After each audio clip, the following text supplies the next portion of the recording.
Berea ya.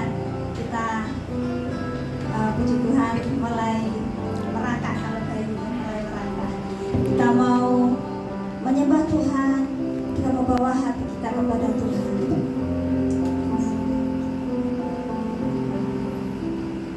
Kita mau datang, kita mengucap syukur untuk segala kebaikan Tuhan. Karena Tuhan Yesus sudah lahir untuk menyelamatkan hidup kita.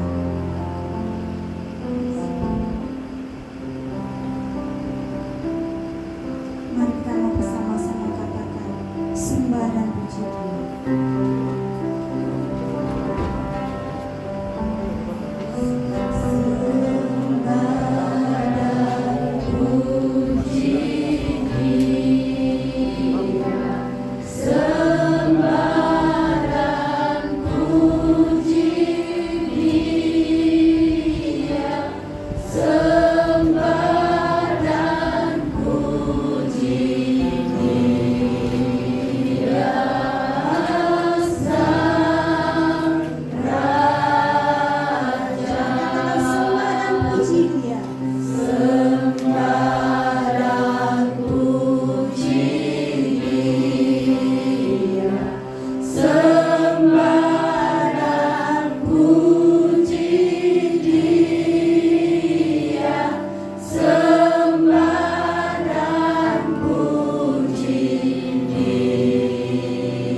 Dia.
Yesaya 9 ayat 5. Sebab seorang anak telah lahir untuk kita, seorang putra telah diberikan untuk kita. Lambang pemerintahan ada di atas bahunya, dan namanya disebutkan orang Penasehat Ajaib, Allah yang perkasa, Bapa yang kekal, Raja Damai. Bapak Ibu, kita mau siapkan hati kita mendengarkan firman Tuhan, kita mau dibentuk oleh firman Tuhan.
Mari kita bangkit berdiri.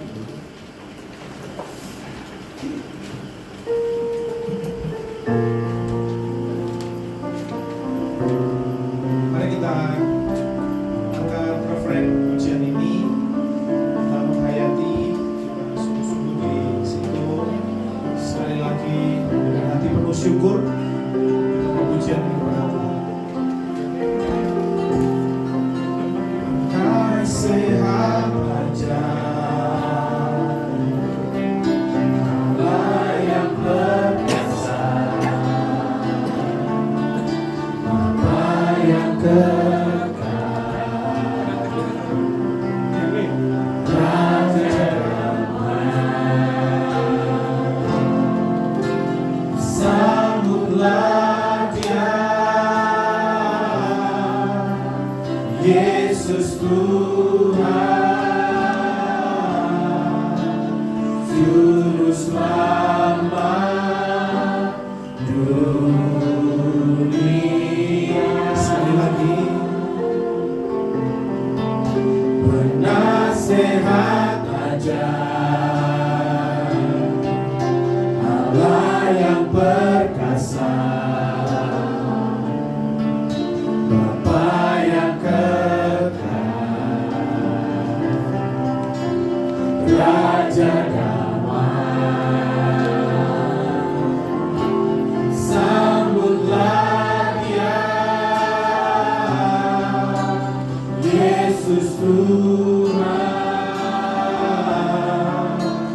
Juru Selamat dunia.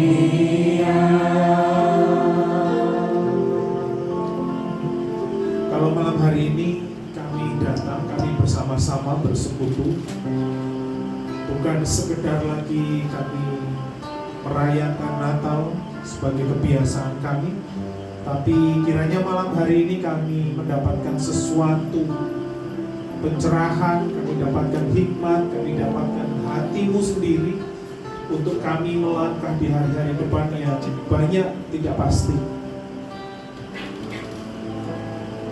Kami rindu hadiratmu melingkupi kami dan membawa kami untuk mengerti bahwa tujuan datangnya Tuhan ke dunia ini untuk kami, bukan untuk siapa-siapa, untuk manusia seperti kami yang penuh dosa, penuh kesalahan, penuh keiri hatian, penuh ketidakmengertian, dan seringkali melemparkan kesalahan kepada orang lain. Terima kasih untuk Natal, terima kasih untuk semuanya. Roh Kudus, urapi hamba-Mu, urapi kami semuanya. Segala sesuatu yang hamba-Mu sudah persiapkan, yang hamba-Mu tahu, yang hamba-Mu ngerti, tidak akan ada gunanya tanpa pengurapan dari tempat yang Maha Kudus. Bawa kami kepada pengertian itu yang dalam, yang ilahi, yang surgawi, sehingga kami pulang dari tempat ini kami bawa berkat yang utuh. Berfirmanlah buat kami terima dengan sungguh-sungguh, kami terima dengan sukacita. Dalam nama Yesus semua kita berkata, amin. Amin, amin, amin. Amin bukan berarti duduk. Dan ceritanya kalau amin itu artinya duduk. Boleh cek di kamus di HP Anda masing-masing, kalau amin itu artinya bukan duduk. Oke, sebelum duduk kasih tahu kanan kiri, keren banget sore ini, gitu ya. Nah, silakan duduk. Ya harus kita tahu ya bahwa artinya amin itu bukan duduk. Oke, ya. Terima kasih untuk kaosnya, keren sekali. Oke, yuk mari kita buka Alkitab kita. Kita mau baca dari Matius 2 dari pasal 1 sampai nanti ayat yang ke-12 ya. Nanti ayat yang ke-12 kita baca sama-sama. Ya bergantian ya, ayat 1 pria, ayat 2 wanita, begitu seterusnya. Oke. Yang sudah ketemu katakan yes. Yesnya lemes ini. Matalan lemes ya. Matius pasal 2. Yang sudah ketemu katakan saya. Saya tidak ketemu. Matius pasal 2. Alkitabnya mau yang LAI, mau yang Lenovo, Samsung, saya yang modern ya. Boleh silakan. Oke, kitab sabda. Oke. Yang sudah ketemu? Yes? Oke. Pria ayat 1, ayat genap nanti wanita dan berikutnya. Mari kita mulai ayat 1, 1, 2, 3. Sesudah Yesus dilahirkan di Bethlehem di tanah Yudea pada zaman Raja Herodes, datanglah orang-orang Majus dari timur ke Yerusalem. Silakan.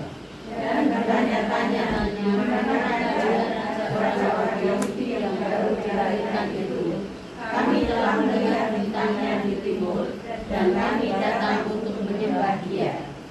Ketika Herodes mendengar hal itu, terkejutlah ia beserta seluruh Yerusalem. Maka dikumpulkannya semua imam kepala dan penjabat bangsa Yahudi. Lalu dimintanya keterangan dari mereka, di mana Mesias akan dilahirkan. Mereka berkata kepadanya, di Bethlehem di tanah Yudea, karena Dia akan terus dalam satu hari. Dan engkau Bethlehem di tanah Yudea, engkau sekali-kali bukanlah yang terkecil di antara mereka yang memerintah Yehuda, karena daripada akan bangkit seorang pemimpin yang akan membawa umat Israel. lalu dengan diam-diam Herodes memanggil orang-orang itu Dan meneliti kepada mereka bila mengatakan Kemudian yang menyuruh mereka kepada mereka pergi dan selidiklah bersama dan segera sesudah kamu menemukan Dia, kabarkanlah kepadaku supaya aku datang menyembah Dia. setelah mendengarkan kata-kata itu, berangkatlah mereka dan lihatlah bintang mereka dari timur itu menawarkan mereka hingga tiba dan berdiri di atas tempat di di mana mana anak itu berada. Ketika mereka melihat bintang itu, sangat-sangat terciptalah dalam mereka. Maka suasana mereka dalam rumah itu dan binatang-binatang bersama-sama. Lalu sudah mendengar Dia. Mereka pun mendapat pertanyaan dan bersama-sama kepadanya, yaitu emas yang ada. Sama-sama.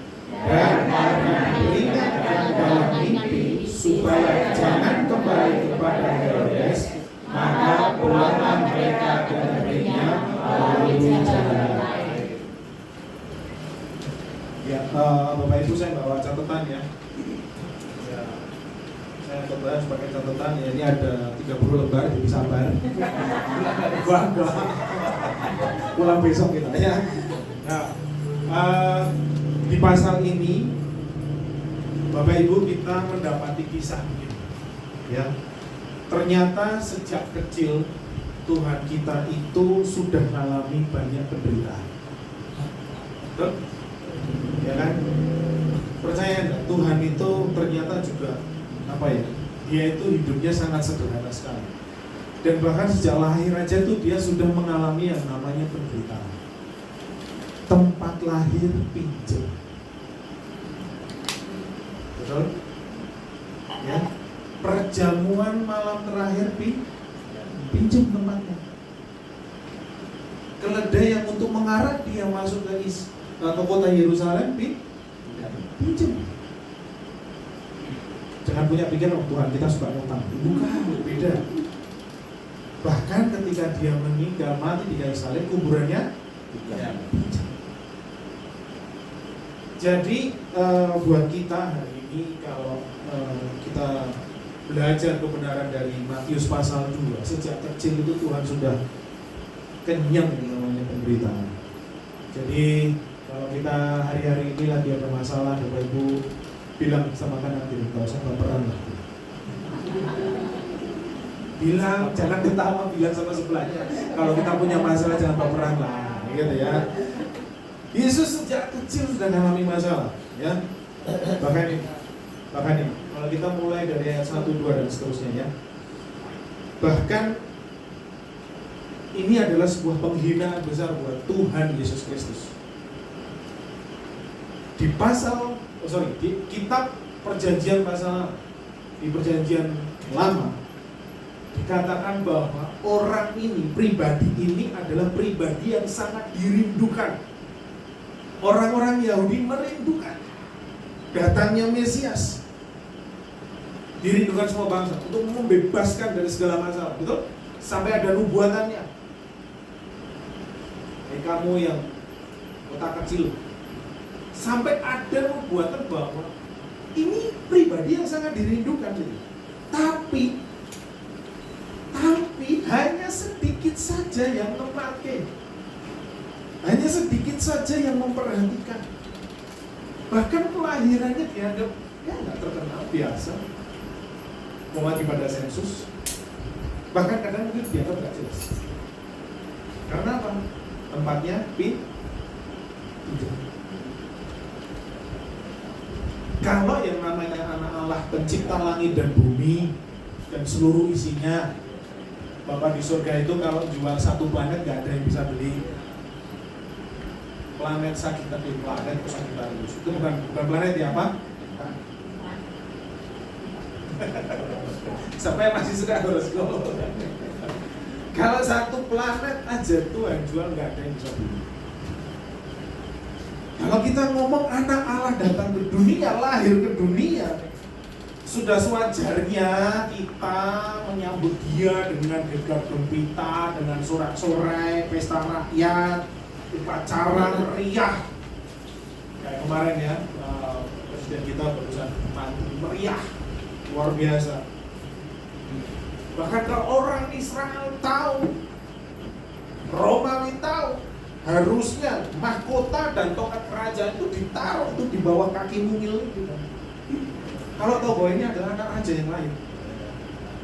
Dan pembesar-pembesar Herodes dan semua jajaran menterinya, pasukannya, imam-imam kepala, ahli-ahli Taurat, semuanya harusnya sujud menyembah dia. Betul kan? Gambaran itu yang dipikirkan sama orang-orang Yahudi kalau Mesias datang itu ya gede, meriah, luar biasa. Betul? Ya kan? Tapi kita nggak lihat itu. Dan Alkitab pun tidak menceritakan tentang kemegahan dan kehebohan itu kan. Sebaliknya begitu, Alkitabnya ngomong begitu. Ia datang ke dunia dan dunia tidak mengenalnya. Coba lihat baik-baik wajah kanan kiri Bapak Ibu. Ini tampang-tampang orang yang kenal Tuhan benar nggak? Gak usah ngeliatin HP lah, lihat sebelahnya coba ya. Sorry nih sekali diundang ngomongnya udah gak enak ini ya. Wah, apalagi nanti makanannya pedes ya kita ya. Yes, pilingan Natal perdana pedes di sini. Baik dari khotbah, makan ya, salamannya yang pedes ini. Gak enak banget. Tapi biarlah yang pedes-pedes ini membuat kita sadar ya. Kita nggak bisa lagi main-main dengan Tuhan kita. Kita nggak bisa lagi nganggap, maksudnya gini, bukan nggak bisa, tapi sudah bukan lagi waktunya kita nganggap ya Tuhan itu terima saya apa adanya, Tuhan itu mati buat saya apa. Iya itu iya, tapi sudah, ayo dong move lagi. Dunia nggak kenal. Malah kita bilang begini, pernah dengar ayat ini? Ia datang kepada milik kepunyaannya, namun orang-orang kepunyaannya tidak menerimanya. Ayatnya? Ya kan? Nggak bisa kata Alkitab, saya ngerti ayatnya. Orang-orang miliknya, kepunyaannya nggak menerimanya. Kenapa? Kelahiran Tuhan nggak butuh selebrasi, nggak butuh dikenal, nggak butuh dirayakan dengan megah. Karena Tuhan datang kepada kita itu benar-benar hanya ingin supaya rencana Bapa itu jadi selesai. Cara Tuhan beda dengan cara kita. Kalau cara kita pengennya raja di atas segala raja, lahir ke dunia dirayakan gede-gedean, ya kan? Ya pulang dikasih jendera mata lah, apalah, semuanya. Mau bukti? Ayat yang tadi bilang begini, bahwa orang-orang kepunyaannya itu tidak menerima. Mau buktinya? Ya. Yang pertama buktinya, berita Yesus lahir itu didengar pertama kali sama para gembala. Ya. Di Lukas pasal 2 ayat 17 sampai 18. Ini Alkitab yang ngomong, bukan saya. Ya. Wah, ini memang pedesan di Natal kali ini ya. Kayak apa itu. Lukas ngomong begini. Didengar para gembala, terus mereka para gembala menceritakan kepada orang-orang lain, sehingga semua orang mendengarnya menjadi terheran-heran. Itu gembala di situ ada 1, 2, 3 atau lebih. Malam itu ketika mereka melihat penampakan pasukan surga yang luar biasa, itu mereka lebih dari 5 sebetulnya. Ya. Karena mereka jaga kawanan. Mereka nggak kembali ke kota, mereka jaga kawanan di padang. Mereka melihat, wow. Kemudian mereka menceritakan ke orang-orang.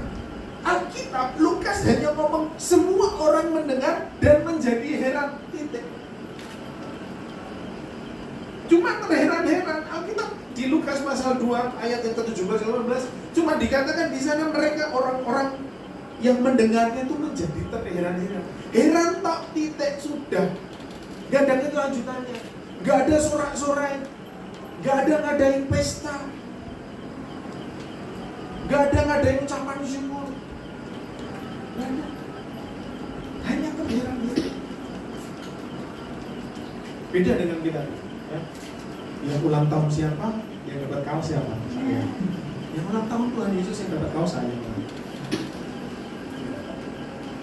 Yang kedua, buktinya kalau orang-orang kepunyaannya itu tidak menerima. Lukas pasal 2 ayat 38. Simeon dan Hana, nabi dan nabiah yang ada di bait suci, pada waktu Yesus masih kecil dibawa sama bapak ibunya. Kemudian Simeon menggendong Yesus. Kemudian Hana menggendong Yesus dan mulai berkata-kata dalam roh. Ngomongnya keras. Orang-orang di bait suci dengar. Gak mungkin gak dengar. Ngomongnya keras sekali. Ya. Semua orang mendengar perkataan mereka. Itu Lukas pasal 2 ayat 38. Itu pun kemudian tidak menjadikan orang-orang yang habis datang dari bait suci mendengar Simeon dan Hana ngomong, terus ngomong, di mana bayinya? Yuk kita ke sana. Yuk adakan, Mesias sudah lahir, kita pasti dibebaskan, kita masih menjadi negara yang merdeka lagi. Allah turun ke dunia. Enggak. Ya, halaman 1 sudah, masih 29 halaman. Buat orang Israel, 2 atau 3 saksi kejadian itu sah secara hukum. Betul? Ya? 2 atau 3 saksi itu sah di Israel. Harusnya mendengar minimal cerita dari 2 kisah ini. Dari yang terakhir oleh para gembala, oke lah, orang mungkin ya kembali lagi kan, siapa sih mereka? Nggak terdidik. Tapi kalau dari Simeon dan Hana mereka nggak mau dengerin, wow, harusnya kan membuat gempar tuh nabi-nabi, minimal orang-orang imam-imam di situ. Iya nggak sih? Harusnya ada kegemparan sukacita gitu. Ada pesta menyambut kelahiran. Tapi yang terjadi justru Yesus tetap tinggal di Bethlehem hampir 2 tahun. Nggak ada simbolnya. Sadari, camkan kita sama-sama. Kadang-kadang kita harus jujur, kita nggak bisa menyadarkan orang yang bersikap masa bodoh. Dan jangan biarkan setia Berea menjadi orang-orang yang bersikap masa bodoh. Ke gereja, Anda ke gereja. Pelayanan, bahkan ada pelayanan. Wah, ngeri pelayanan. Angkat tangan, angkat kaki, semua diangkat tangan, kan? Tapi Anda dengan Yesus, Anda bersikap masa bodoh. Bersikap bodoh beda dengan bersikap masa bodoh. Betul ya? Bersikap masa bodoh itu, ya pokoknya aku Kristen, Yesus ngomong apa, orang peduli. Firman mau ngomong apa, aku nggak peduli. Ini bukti. Kapan pencarian Yesus dilakukan? Justru di zamannya Herodes. Nah, kalau Bapak Ibu baca Matius 1-2, itu ada jarak waktu ya, nggak sadek-sadeknya. habis lahir, terus ada orang majus datang. Itu ada waktu. Itu ada rentang waktu. Dan yang nyari bukan orang Israel sendiri, bukan dari bangsanya milik kepunyaannya sendiri, tetapi orang jauh dari timur, orang Majus. Bukan milik kepunyaannya sendiri yang mencarinya, tapi bangsa lain. Orang Yahudi nggak peduli ada Yesus lahir. Maria siapa, Yusuf siapa, nggak peduli. Tapi justru orang-orang yang bukan bangsa Yahudi cari Yesus. Saya dapat sesuatu kuat sekali ya ketika mempersiapkan. Kata-katanya begini.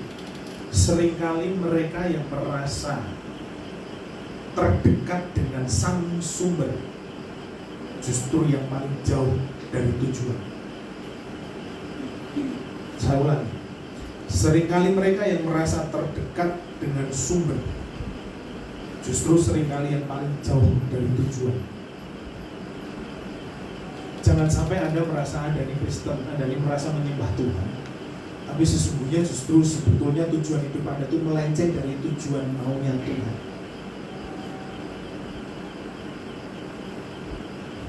Mohon maaf, ini kita tidak sedang makan minum susu, tapi makanan keras. 2 minggu yang lalu Pak Aleri udah buat main mengunyah firman ya. Makanan keras buat kita. Bukan lagi bayi rohani, tapi orang dewasa makan bubur terus apa enggak? Atau minum susu terus enggak? Hah? Gimana Bapak Ibu kita ini yang sudah gede-gede makannya tiap hari susu terus. Susu perlu dikunyah enggak? Pernah lihat bayi ngunyah susu? Enggak kan? Lep telah. Tapi kalau makanan keras dikunyah itu proses merenung. Orang Kristen dewasa itu merenungkan, mengunyah. Ya. Nah seringkali mereka yang merasa terdekat dengan sumber Tuhan justru seringkali malah paling jauh. Allahnya lahir di sini, gak peduli. Ya. Matius 8 ayat 11-12 bilang begini, aku berkata kepadamu, banyak orang akan datang dari timur dan barat dan duduk makan bersama-sama dengan Abraham, Ishak dan Yakub di dalam kerajaan surga. Gak berhenti di sini. Koma, kemudian bilang begini, sedangkan anak-anak kerajaan itu akan dicampakkan ke dalam kegelapan yang paling gelap. Di sanalah akan terdapat ratap dan gertak. Sudah berapa tahun kita menjalani kekristenan? Secara rohani kita ini Yahudi baru, anak-anak Kristus. Bukan adat istiadat, tapi kita tuh ngikutin apa, kita tuh siap menerima, kita kan keturunan Abraham, siap menerima janji-janji Tuhan. Cuma masalahnya begini. Ayat ini berkata, banyak orang akan datang dari timur dan barat untuk duduk makan bersama dengan nenek moyang Abraham, Ishak dan Yakub. Tapi anak-anak kerajaan, bangsa Israel, pilihan Tuhan, kita ini Israel justru akan dicampakkan. Kenapa? Karena sok merasa dekat sama Tuhan, tetapi sesungguhnya hidupnya jauh. Nah, ya maafkan saya kalau nanti malam Anda nggak bisa tidur nyenyak ya. Nah, puji Tuhan kalau nggak bisa tidur nyenyak terus berdoa terus bertobat gitu, wah itu luar biasa. Amin. Bilang sama sebelah baik-baik, bertobat, serius, bertobat. Sambil ditepuk-tepuk gitu, bertobat. Tepuk-tepuk aja, nggak apa-apa, tepuk-tepuk ya. Kan perlu ini kan umum pertama atau perdana atau tepuk-tepuk boleh gitu ya, bertobat. Bertobat Pak.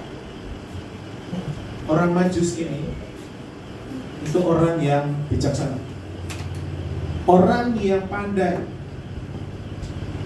cendekiawan, ya. Orang yang selalu berurusan sama ilmu, ya. Ilmu itu memerlukan penyelidikan, observasi, penelitian. Ya orang-orang di sini saya tahu pintar-pintar semua nih ya. Ya kan? Tidak seperti yang di mana tadi? Korintus. Itu di Salonika, bukan Korintus. Ya.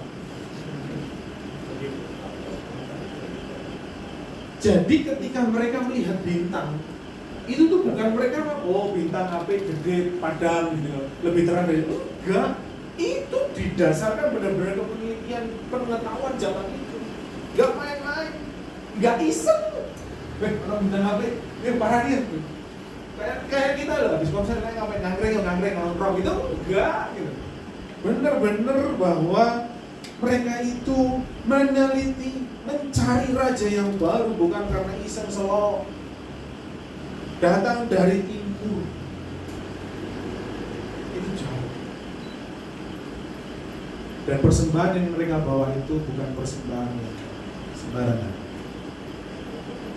Poinnya yang pertama, Bapak Ibu, kalau mau diingat, mau dicatat terserah. Yang pertama yang jadi berkat kita dengan ayat yang kita baca ini adalah kenali sungguh-sungguh dan berusaha sungguh-sungguh untuk mengenal Tuhan. Sudah gak lagi zamannya Yesus, penting Yesus ngerti aku lah. Aku salah minta maaf, aku salah minta maaf, enggak gitu. Kenali dan berusaha sungguh-sungguh untuk mengenali Tuhan. Esensi kekristenan bukan pengetahuan. Karena esensi kekristenan kalau itu pengetahuan, Bapak Ibu madep laptop, madep komputer atau madep TV, buka YouTube channel, ya, dengerin semua pendeta-pendeta khotbah, pengetahuan Anda bertambah. Baca buku-buku rohani, semuanya di dalam Anda bertumbuh secara pengetahuan. Tetapi esensi kekristenan bukan pengetahuan. Biasanya yang ngerti akeh, yuk pinter lepati.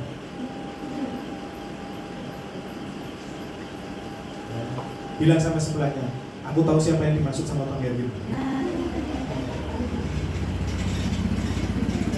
Hah? Dan esensi kekristenan bukan pelayanan. Kalau sudah merasa melayani Tuhan terus semuanya paling cerdas sama surga. Enggak. Terus gini loh, ya di tempat kita itu ya, di tempat kita Bapak Ibu ya. Kalau sudah di mimbar itu ya, itu malah tempat paling berbahaya sedunia saja.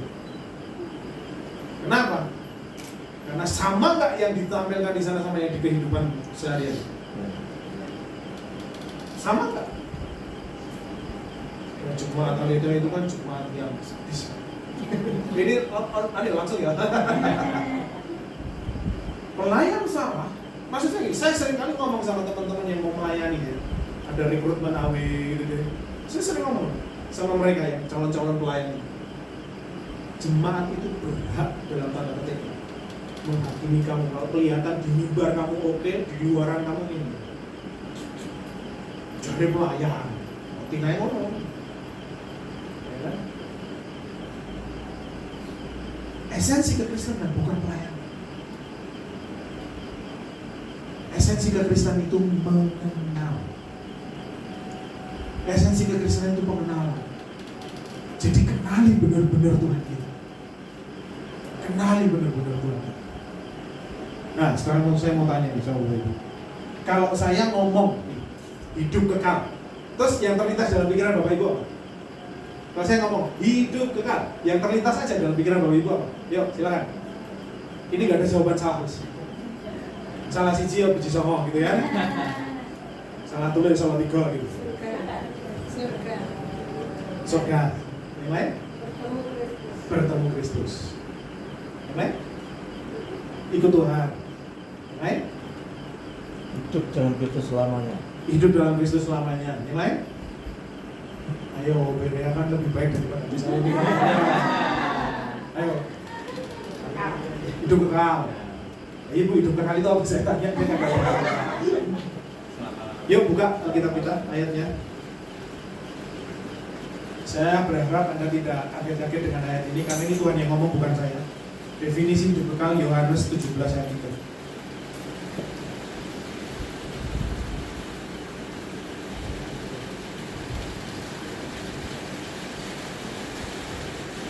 Oh puji Tuhan, berarti bisa sampai jam 10 nanti. Yohanes 17 ayat 3. Sudah ketemu? Sudah ketemu? Yuk, sama-sama baca 2, 3.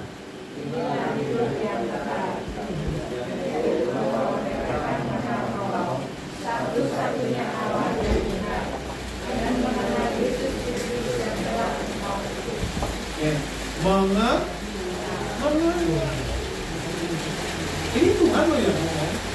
Jadi kalau gambaran tadi tentang surga, hidup bersama Tuhan itu oke, tapi esensinya kekristenan itu hidup kita itu mengenal Tuhan sungguh-sungguh. Nah, orang yang sungguh-sungguh rindu untuk mengenal dan menemukan Kristus gak akan peduli akan masalah yang sedang dihadapi. Maksudnya begini, masalah ada, tapi aku akan tetap belajar terus, berproses terus, akan tetap bagaimana caranya aku cari Tuhan. Aku mau mengenal Tuhan, mengerti Dia. Kita perlu yang namanya mengalami Tuhan secara pribadi. Saya dorong kita untuk benar-benar mengalami perjumpaan pribadi dengan Tuhan secara pribadi. Bukan berarti tiba-tiba Tuhan Anda lagi berdoa di kamar untuk Tuhan gak tahu. Ya kalau itu terjadi puji Tuhan. Tapi maksudnya gitu, nikmati dan kenali sungguh-sungguh ketika Anda doa, ketika Anda baca Alkitab, merenungkan ini maksudnya apa toh Roh Kudus. Aku buat diterangi. Orang yang sungguh-sungguh rindu untuk mengenal dan menemukan Kristus gak akan peduli, maksudnya begini. Masalah ada, tapi dia akan tetap kejar hadirat Tuhan. Kekristenan tanpa perjumpaan secara pribadi dengan Kristus, kita sudah gagal jadi orang Kristen. Mohon maaf ya, persediaan Deria dari tadi ngomongnya pedes terus ini. Mohon maaf. Pedes terus ini ngomongnya. Terus ayat berikutnya tadi di Matius pasal 2 dikatakan, di manakah dia raja orang Yahudi yang baru dilahirkan itu? Orang maju saya, di mana? Mereka nggak tanya, ono raja baru lahir kan? Enggak, mereka langsung tanya di mana? Wah, orang yang sungguh-sungguh rindu mengenal Tuhan itu tanyanya pasti di mana?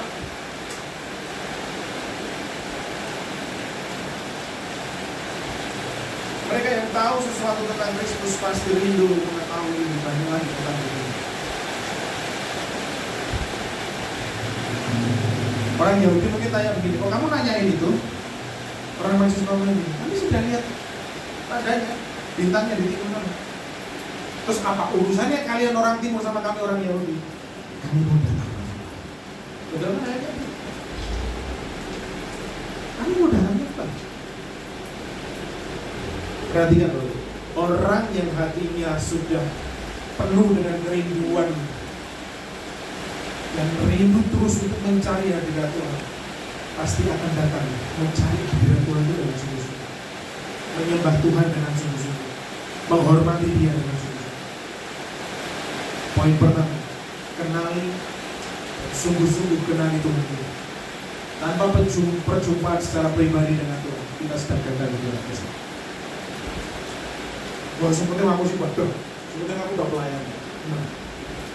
Bukan ya. Poin yang kedua, terus mencari Yesus sampai ketemu. Ini aneh. Mereka sudah ketemu Herodes. Mereka sudah dikasih tahu imam-imam, ahli-ahli. Mereka sudah menyampaikan kisah tentang nubuatan. Orang Majus ngerti, dikasih tahu di istana. Aneh. Ketika orang Majus mau cari Yesus, enggak ada yang nemenin. Baca, makin ayat itu, enggak ada yang nemenin. Tidak, bahasa Jawanya tak ganteng. Enggak sopan sama sekali sebagai pemerintahan Herodes hari itu. Ada orang-orang pintar jauh dari timur datang mau cari Yesus. Enggak dikancang, enggak usah dikawal wes. Minimal imam-imam ikut, ya tenanan orang kok. Ada yang nggak ada loh yang namanya. Tapi didampingi atau tidak, orang-orang Majus yang mau kenal Yesus tetap cari bayi itu sampai ke dalam. Poin yang kedua, cari terus sampai ketemu. Kita tetap harus cari Yesus. Kita tetap harus mengiring Yesus. Sekalipun kita minoritas, sekalipun kita sendirian, kita harus tetap ibadah sama Tuhan. Amin. Ya, cari Tuhan, cari Yesus, cari perkenanannya. Ingat tadi, Esensi kekristenan itu mengenal. Ya. Semakin kita cari terus hatinya, semakin kita belajar selaras dengan jalan-jalannya. Semakin kita selaras dengan jalan-jalannya, secara nggak langsung kita itu sebetulnya sedang berada di bawah kepemimpinan Tuhan. Kita mau dipimpin sama Tuhan. Mazmur 105 ayat 3 bilang begini, bermegahlah di dalam namanya yang kudus. Biarlah bersuka hati orang-orang yang mencari Tuhan. Cari Tuhan. Amen. Akhirnya orang Majus itu ketemu dan mereka menyembah. Walaupun Alkitab tidak nulis, tapi saya berimajinasi cara nyembahnya orang Majus kepada bayi Yesus pasti berbeda sekali ketika mereka datang ke Herodes dengan tunduk dan hormat. Tidak. Karena mereka tahu siapa yang mereka sembah dengan tuntunan sang bintang. Saya ingin cara mereka nyembah beda. Dan ketemu Herodes hanya tanya, bener gimana itu bayi? Tapi ketika sama ketemu Yesus, ketemu orang tuanya, mereka menyembah dan membawa persembahan. Ya, yang ketiga poinnya, bawa persembahan kepada Tuhan. Orang Majus membawa persembahan kepada Yesus. Bukan persembahan biasa, mahal, mulia, berharga. Persembahan apa yang terbaik yang bisa kita berikan kepada Tuhan di Natal ini dan di hidup kita hari-hari?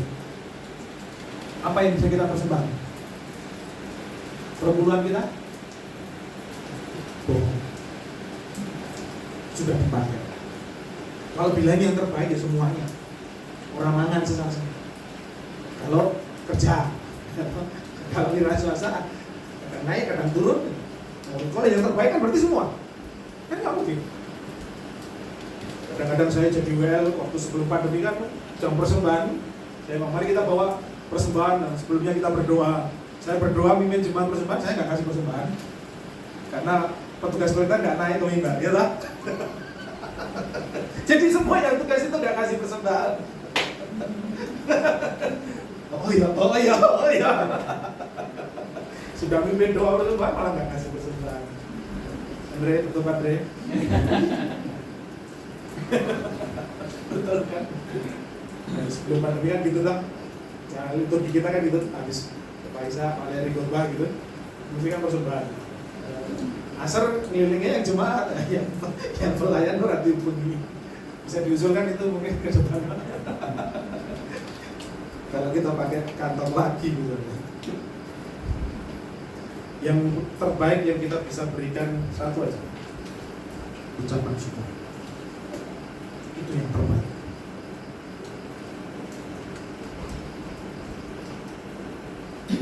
Itu yang terbaik, ucapan syukur. Ucapan syukur itu masuk dalam bagian penyembahan. Jangan dengan tangan kosong kita datang kepada Raja. Bawa sesuatu. Apa? Ucapan syukur. Itu yang terbaik. Itu yang paling Tuhan senang dengan. Apalagi situasi kondisi kita nggak nyenengin, ya, susah omset, susah pekerjaan, cari duit nggak gampang, cari kerjaan nggak gampang. Tapi kita tetap percaya dan bersyukur bahwa pasti ada waktunya Tuhan. Itu paling. Kalau semuanya baik-baik saja, dompet tebal, uang oke, anak-anak baik, semua baik, gampang bersyukur, betul? Tapi kalau situasi nggak memungkinkan untuk kita bersyukur, tetapi kita tetap mengucap syukur, percaya bahwa Dia yang berdaulat atas hidup kita. Itu yang pertama. Mengucap syukurlah dalam segala. Terakhir. Sini makan dulu. Yang terakhir, Tuhan tahu bagaimana menyelamatkan orang-orang salah dari pencobaan. Seperti ayat yang terakhir ini, pulanglah mereka ke negerinya melalui jalan lain. Orang yang mencari Tuhan, orang yang sungguh-sungguh benar-benar cari Tuhan, itu berprosesnya nanti biasanya kita akan mulai peka akan waktu. Makanya itu perlu dirasa. Nah, kalau kita peka itu bukan kesempatan untuk jadi sombong. Saya pernah jatuh, merasa peka, sombong. Sombongnya nggak kelihatan. Orang sombong itu kan nggak kelihatan. Ibu ada orang lain. Karena begini, Mas Adi, iya, ngerti Mas Adi. Saya ngalami masa-masa itu. Saya ngalami anggota jemaat. Wah, merasa senang supaya ngumpul gitu ya. Mas Adi, hati-hati kalau calon membuat kegiatan. Saya minta maaf kalau saya berbuat salah. Udah. Mas Adi minta maaf. Dulu waktu kita doa malam, tengah malam itu, dulu masih doa malam. Mas Adi pernah, kan saya waktu itu kan bergumul, saya minta teman-teman doain saya. Suami saya digondol kuntilanak. Saya pengen balik. Karena pernikahan yang benar dia di dalam Tuhan. Saya bilang, gak nyampe 2 tahun suami balik. Gak tahu kenapa ya waktu itu saya juga lupa. Tiba-tiba setelah lewat itu dia ngomong, Mas Erin hati-hati jatuh. Kalau Tuhan pakai, jangan lagi. Dari mana dapat? Ingat gak? Orang ingat kamu. Waktu malam-malam itu, gak ingat ya. Terus baru cerita. Gak nyampe 2 tahun Mas Erin, suami balik. Kami ditemukan lagi sama almarhum Pak Isa. Wih, bener-bener Bu, mekrok ya.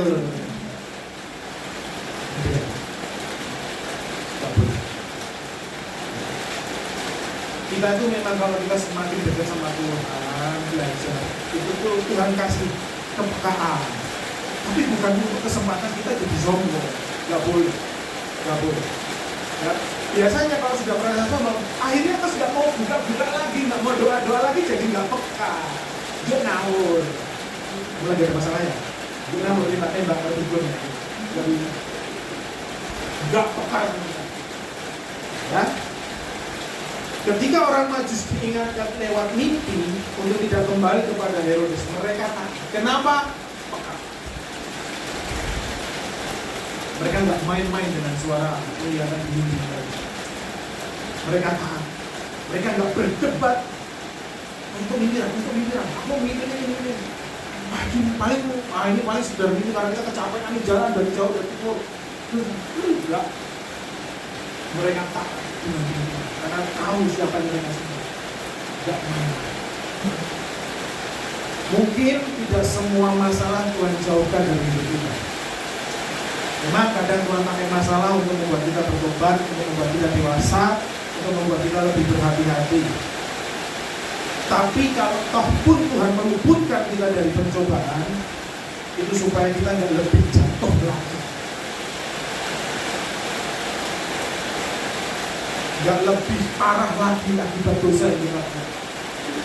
Makanya Tuhan sangat tahu bagaimana menyelamatkan orang sana, tapi kita tahu. Bicara jalan lain. Mungkin untuk bersedia beda. Mungkin sudah bukan lagi waktunya kita pakai cara-cara yang kemarin. Strategi yang kemarin. Ya, cara-cara ibadah yang kemarin, bukan liturginya, tapi pengenalan dan pencarian orang Tuhan. Gak bisa lagi sama yang kayak kemarin. Harus lebih lagi. Kita mau ngadain siapa? Semua orang dari belahan dunia manapun ngomong 2023 resesi berat. Bahkan dari dari Oktober kemarin kalau kita publik, mau dari BI ngomong, WT ngomong, World Bank ngomong, semuanya ngomong resesi berat. Tapi kita punya kerajaan yang tidak tergoncang. Semua orang bisa tergoncang, tapi kita punya Yesus yang tidak tergoncang. Oke? Apa tadi poinnya semua? Apa yang pertama tadi? Mengenal, kenali dan berusaha sungguh-sungguh mengenali Tuhan. Yang kedua, cari terus sampai ketemu. Ya. Yang ketiga, bawa persembahan hidup kita, ucapan syukur kita. Yang terakhir, Tuhan sangat tahu bagaimana menyelamatkan orang-orang yang bisa bersama Tuhan. Percayalah kiranya Natal kita kali ini kita dikasih hikmat untuk kita nggak pakai cara lama, tapi cara yang baru yang dari Tuhan. Waktu sebelum pandemi, kami dikasih kesempatan untuk buka warung. Hanya berjalan sampai 3 tahun, persis berhadapan dengan pandemi kita tutup. Waktu kami mau melangkah 3 tahun sebelumnya, Tuhan menahan. Kami biasa kerja itu kota, terus mandiri, gak tahu nanti bagaimana dan sebagainya. Tuhan semua sudah sediakan, baik tempat, baik dana, kita hanya melakukan. Tidak ada perjanjian kalau misalnya remuk redam di jalan gitu terus kondasi ada. Benar-benar kasih karunia Tuhan, sungguh-sungguh kasih karunia Tuhan. Itu kalau dihitung uang gede banget. Kita berdoa, Tuhan cuma ngomong jalan. Tuhan tak ngomong di depan ada jedongan, gak ngomong. Kita kan selalu merasa bahwa ketika Tuhan ngomong, yo laku. Kita merasa kayaknya lurus, mulus, gantol semua di sana, badi sama sana. Ya, Tuhan nggak ngomong di sana itu kan jedongan. Dan untuk belok sini, kamu harus menghindar sini. Tapi Tuhan ngomong jalan. Firman-Mu pelita berikan itu. Kekuatan pelita itu berapa meter Bapak Ibu sekeliling kita? Berapa meter Bapak? 2 meter. 2 meter. Enggak sampai ujung sana. Tuhan tidak pernah kasih tahu ujung sana. Tuhan kasih tahunya firman-Mu pelita bagi kakiku dan terang bagi jalanku. 2 meter. Enggak sampai 5 meter. Karena kalau Tuhan bukakan semua, kita malas berharap, malas kerja. 2 pelita itu melalui. Kan gitu. Amin.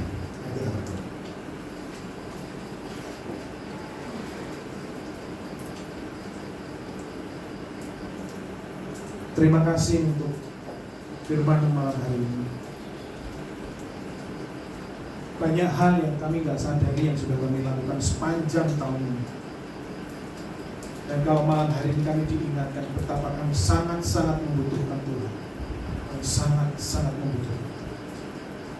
Ampuni kami ketika kami merasa kami kuat, kami punya strategi, kami punya kekuatan sendiri, kami punya sesuatu yang kami andalkan lebih dari Tuhan. Kami ngaku Tuhan, kami ngaku. Bahkan ketika kami disalah mengerti orang, kami lebih senang membalas daripada melepaskan pengampunan. Kami lebih senang bertengkar, emosi, daripada duduk bersama menjalin persaudaraan. Lupa akan firman-Mu ketika rukun berkat dicurahkan, berkat diberitakan di sana. Banyak perbedaan, banyak hal-hal yang kami lalui, tapi kami ngaku seringkali kami lebih egois. Bahkan ketika kami merasa paling ngerti soal pelayanan, kami paling ngerti soal firman. Ampuni kami Tuhan. Ampuni. Terima kasih Pak. Malam ini kami mau bertobat sama-sama. Kami mau cari wajah-Mu lebih sungguh-sungguh, sampai kami ngerti benar bahwa segala sesuatu akan baik-baik saja selama Kristus ada di dalam kami. Christ in me. Semua pengharapan dunia ada di dalam Engkau Tuhan. Masalah akan kami hadapi, masalah akan selalu ada, tetapi kami tidak akan sendiri. Bersama dengan Tuhan kami ucapkan selamat setiap hari.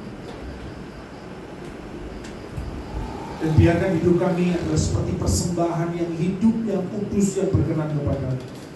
Jangan biarkan kami di tahun-tahun yang sulit, yang tidak pasti ini kami gampang mengeluh, kami gampang menyalahkan Tuhan, kami gampang melemparkan kesalahan, gampang sedikit-sedikit mengeluh, tidak pernah bersyukur. Ampuni kami Tuhan.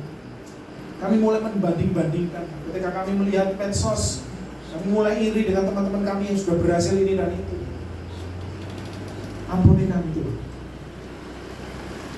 Ampuni kami. Kami mau berjalan mencari wajah-Mu, karena kami tahu Engkau lebih tahu bagaimana menyelamatkan hidup kami dan bagaimana menuntun kami untuk semakin mengenal. Terima kasih untuk Persetia Berea. Natal pertama ini kiranya menjadi satu langkah pasti untuk kami keluarga Persetia Berea ini saling mendukung, menganggap satu sama lain lebih penting daripada diri kami sendiri. Dan kami belajar bertumbuh bersama ke arah Kristus, serupa dengan Kristus. Mungkin ada gesekan, tapi gesekan itu akan kami pakai itu dalam ucapan syukur kami, mendewasakan kami. Karena masing-masing kami Tuhan punya rencana yang indah. Terima kasih Bapak. Kuatkan Persetia Berea, teguhkan, bawa mereka untuk mengalami pengalaman-pengalaman bersama dengan Tuhan. Hamba-Mu berdoa secara khusus kiranya Persetia ini Tuhan boleh tambahkan karunia-karunia Roh Kudus untuk saling melengkapi jemaat, dan kerinduan mereka untuk terus berbuah dalam buah-buah Roh Kudus yang kuat dan tepat, sehingga banyak orang mulai dimenangkan melalui Persetia. Hidup mereka menjadi suratan terbuka, terasa asin yang menyegarkan, terasa terang sekali menyinari kegelapan. Terima kasih Tuhan. Berkati setiap keluarga di tempat ini, berkati setiap pergumulan mereka, Engkau tidak pernah meninggalkan mereka. Terpujilah nama-Mu dalam nama Yesus. Semua kita berkata amin. Amin. Terpujilah nama Tuhan. Minta maaf ya, pedes. Oke, mari Ibu, silakan. Terima kasih Bapak Erwin untuk firman Tuhannya. Bapak Ibu diberkati oleh firman Tuhan, yang diberkati dalam rekan tangan. Puji nama Tuhan. Kita akan menyalakan ini. Kita untuk lampunya dimatikan.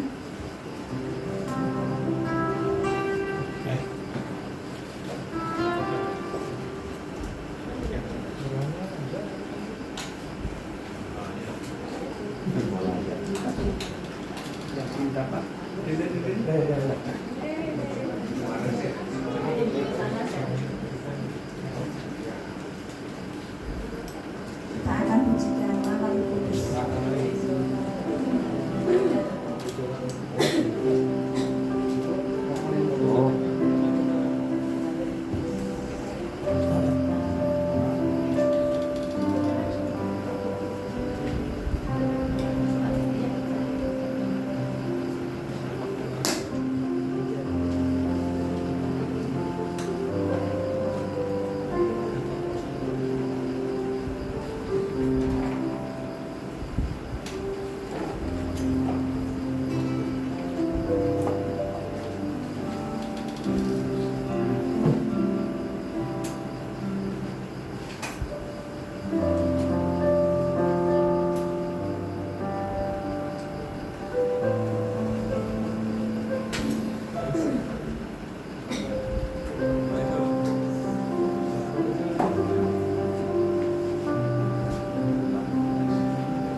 Untuk menyalakan yang ketiga, adik Marcel untuk menyalakan lilin yang terakhir.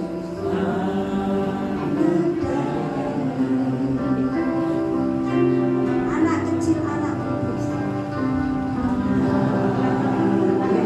Anak kecil, anak kudus.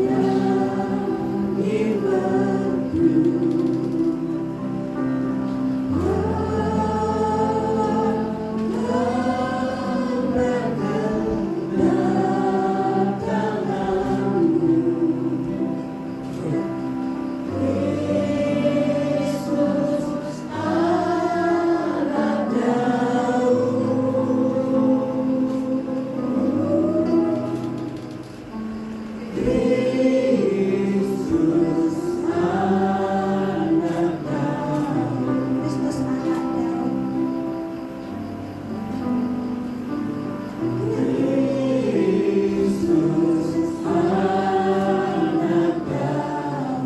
Sekali lagi, Kristus anak Daud.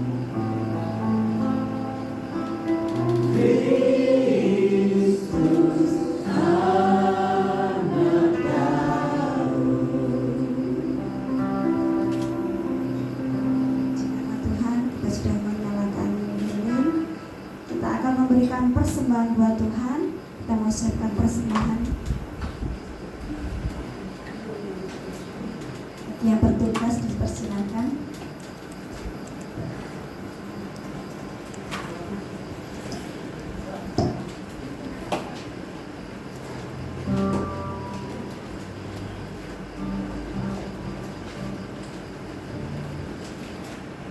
Kita akan pujikan Dia lahir untuk kami.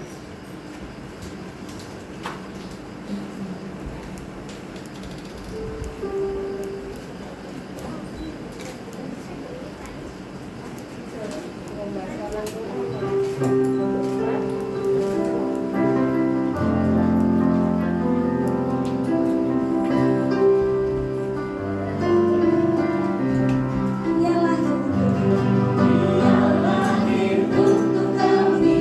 Dia bangkit untuk kami, Dia bangkit bagi kami semua. Dia Yesus Tuhan kami,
bahwa malam hari ini kami boleh mendengarkan kebenaran firman-Mu untuk kami mempersembahkan seluruh kehidupan kami kepada-Mu. Tuhan, kami percaya Engkau memberkati hamba-Mu Bapak Erwin akan memakai semakin sesuai dan seturut dengan kehendak-Mu. Tuhan, kami juga percaya Engkau memberkati seluruh keluarga. Demikian juga malam hari ini kami mengucap syukur bahwa kami boleh membawa persembahan kepada-Mu. Tuhan, kami percaya Engkau yang menyucikan dan menguduskan setiap persembahan kami. Dan Engkau Tuhan memberkati setiap kami supaya kehidupan kami semakin menyenangkan hati-Mu, semakin mengenal Engkau dengan lebih sungguh. Terima kasih Tuhan Yesus. Kami sungguh bersyukur kepada-Mu di dalam satu nama, yaitu Tuhan kami Yesus Kristus. Amin. Nama Tuhan, kita sudah menyelesaikan rangkaian ibadah untuk malam ini.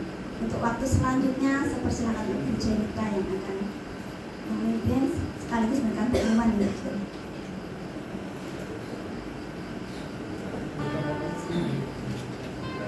Shalom keluarga Berea. Shalom Pak Erwin, Bu Pita. Luar biasa. Puji Tuhan, kita patut bersyukur yang luar biasa kepada Tuhan Yesus ya. Di Natal perdana Berea pada sore hari ini, kita diberi rasa sukacita yang luar biasa. Dengan kesederhanaan kita bisa merayakan kelahiran Tuhan Yesus itu dengan ya sukacita yang luar biasa yang saya rasakan. Terima kasih Pak Erwin. Dengan khotbah yang beliau sampaikan katanya keras ya, tapi puji Tuhan, Tuhan kasih hujan Bapak Ibu ya, jadi ada perimbangan gitu ya. Firmannya keras tapi anti adem rasanya gitu ya, jadi suasananya nggak sumuk di dalam gitu ya. Tuhan sudah persiapkan cuaca yang luar biasa juga. Waktu kita mau mulai terang dari pagi sampai sore, begitu ada firman yang keras gitu, wah hujannya kenceng gitu ya. Firmannya selesai, hujannya selesai loh Bapak Ibu. Coba, nggak luar biasa gimana coba ya. Nah, ini tadi pengumumannya ada 40 halaman Pak Erwin, tapi kok ketinggalan gitu ya. Nggak nyanyi Pak Erwin harusnya. Bapak Ibu, pengumumannya itu sebetulnya hanya satu dan sedikit ya. Namun yang perlu saya sampaikan di sini adalah ucapan syukur yang luar biasa ya. Kita baru selapanan ya, kalau orang Jawa bilang Berea itu baru 3 bulan. Tapi puji Tuhan, dengan seluk-beluk yang ada, kita bisa sampai merayakan kelahiran Tuhan Yesus dengan penuh sukacita. Saya haturkan terima kasih terkhusus untuk Bu Endang yang selalu mensupport saya dengan segala hal yang positif. Terima kasih untuk Bunda dengan hati yang luar biasa, tidak pernah absen, maupun hujan maupun apapun. Juga buat Bu Tina, itu salah satu yang membuat saya semakin yakin kalau Berea itu akan diberkati Tuhan dengan orang-orang yang sangat mengasihi Tuhan. Kita akan bertumbuh seperti yang Mas Indra sampaikan tadi ya. Filosofi anak kecil ini, waktu saya bagi kaos, Bunda bilang, lu kayak anak kecil gitu ya, wong guru sekolah minggu gitu katanya. Saya geli gitu ya. Ya, jadi saya mengikuti benih kecil Bapak Ibu, dan di situ saya senang melihat gambar-gambarnya. Karena benih kecil ini dia bertumbuh ya. Dia bertumbuh, dia nakal, dijewer, dia sedih, dia bilang sama Tuhan Yesus, tetapi dia selalu berjalan bersama Tuhan Yesus. Ya, dia selalu berjalan bersama Tuhan Yesus. Bersama-sama dengan keluarga Berea, kita juga akan senantiasa taat ya, mencari Tuhan. Seperti yang Pak Erwin tadi sampaikan. Bung Adiono, terima kasih. Pak Adiono yang sudah dengan setia dengan kondisi kesehatan yang naik turun, didampingi Ibu selalu datang dengan ke Komsel. Mbak Puji, Mas Andre, terima kasih dengan berkobar selalu menyemangati untuk Berea. Pak Agus dan keluarga, terima kasih yang sudah menyediakan tempat bagi kami untuk komsel. Kiranya Tuhan limpahkan berkat yang luar biasa di dalam keluarga di sini. Oma Ratna, Opa, terima kasih untuk kehadirannya pada malam hari ini. Mas Indra, terima kasih yang selalu dengan objektif ya memberikan masukan-masukan yang baik. Bu Lucy beserta Pak Lucy ya kalau saya sama terima kasih sudah ada di sini bersama-sama dengan kami semua. Terima kasih Pak Wawan yang sudah senantiasa menasehati saya dengan kegalaannya gitu ya. Terima kasih Mas Rio yang sudah ada di sini bersama dengan kami semua. Pak Erwi, Bu Lita, terima kasih yang sudah mempersiapkan waktunya dengan luar biasa dan mengajar kami dengan 4 hal. Biarlah kami selalu mencari Tuhan, taat dan selalu dekat dan selalu bersyukur. Dan kita akan selalu kemana ya Bapak Ibu? Kita akan kembali ke negeri melalui jalan yang lain ya.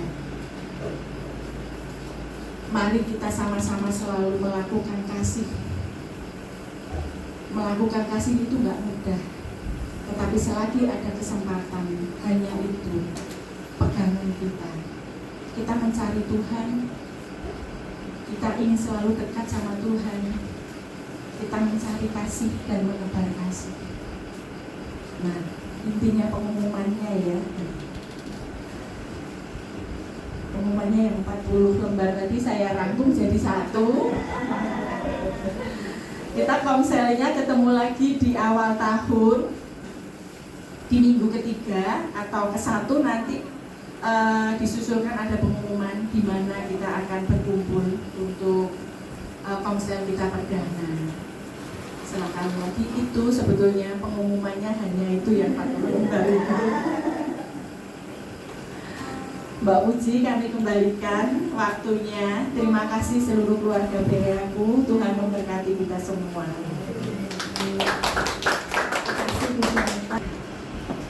Mari kita bagi berdiri.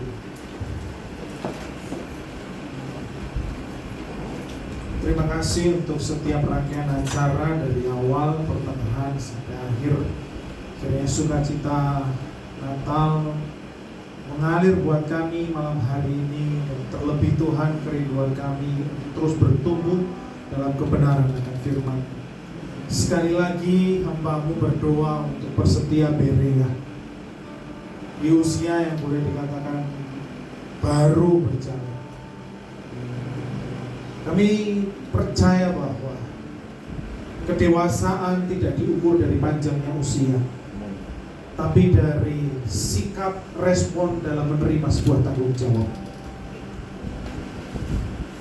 Dan kami rindu belajar untuk menerima terus tanggung jawab yang Tuhan percayakan buat kami dalam mengelola Persetia Berea. Berkati setiap pengurus, berkati setiap anggota.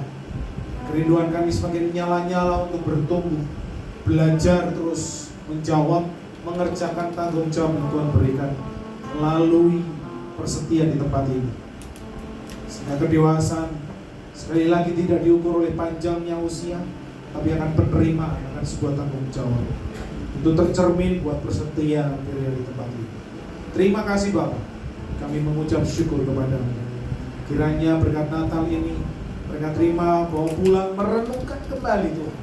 Dan di tahun yang depan ini, apapun yang terjadi, kami tetap percaya Tuhan tidak pernah meninggalkan dan menelantarkan kami. Terima kasih Pak, kami mengucap syukur. Berkati setiap keluarga, berkati setiap pergumulan mereka, berkati setiap tangan pekerjaan yang dijumpai tangan mereka untuk dikerjakan. Tuhan yang membuat berhasil. Bahkan mungkin mereka hari ini sedang menghadapi masa-masa sukar. Tuhan Kau tidak pernah meninggalkan. Hikmat dan marifat-Mu ada sama mereka. Penjagaan, kekuatan dari Tuhan, sehingga mereka akan tetap bertahan di masa sukar, percaya Tuhan yang terus menuntun, Tuhan yang selalu ada beserta dengan mereka setiap waktu, sehingga ketika semuanya itu selesai, mereka bersaksi betapa kuat dan powerfulnya Tuhan yang mereka sembah. Terima kasih Tuhan, kami mengucap syukur. Damai sejahtera, kekuatan melimpah atas persetia Berea di tempat ini. Terpujilah nama-Mu Tuhan. Bapak Ibu, mari kita angkat tangan kita dan terimalah berkat. Dan dengan iman katakan amin kalau engkau mengimaninya itu terjadi dalam hidupmu. Tuhan memberkati engkau dan melindungi engkau. Tuhan menyinari engkau dengan wajahnya dan memberi engkau kasih karunia. Tuhan menghadapkan wajahnya kepadamu dan memberi engkau damai sejahtera. Pulanglah, jadilah berkat dimanapun kau berada. Jadilah garam, jadilah lilin, jadilah terang yang menjadi berkat buat orang-orang di sekitarmu. Tuhan memberkati engkau dalam nama Bapa, Putra, dan Roh Kudus, dalam nama Tuhan Yesus Kristus. Semua kita berkata amin. Amin. Amin. Tuhan Yesus berkati. Silakan kembali Bapak Ibu. Nanti kita sudah menerima berkat rohani. Tiba saatnya kita akan menerima berkat jasmani. Semua sudah lapar pasti ya. Sudah. Untuk doa berkat makan rohani, jasmani, Bu Tina, monggo.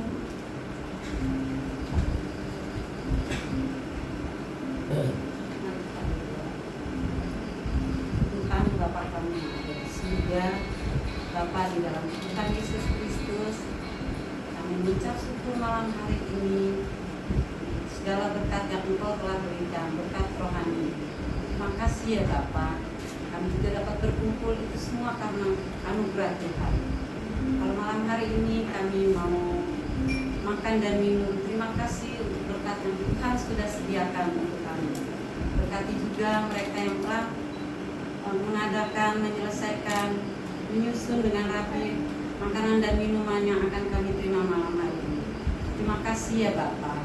Kiranya apa yang kami makan dan minum menjadi kekuatan bagi tubuh jasmani kami untuk tetap memuliakan Tuhan. Terima kasih ya Bapa. Di dalam nama Tuhan Yesus Kristus, Tuhan dan Juru Selamat kami berdoa dan mengucap syukur. Haleluya.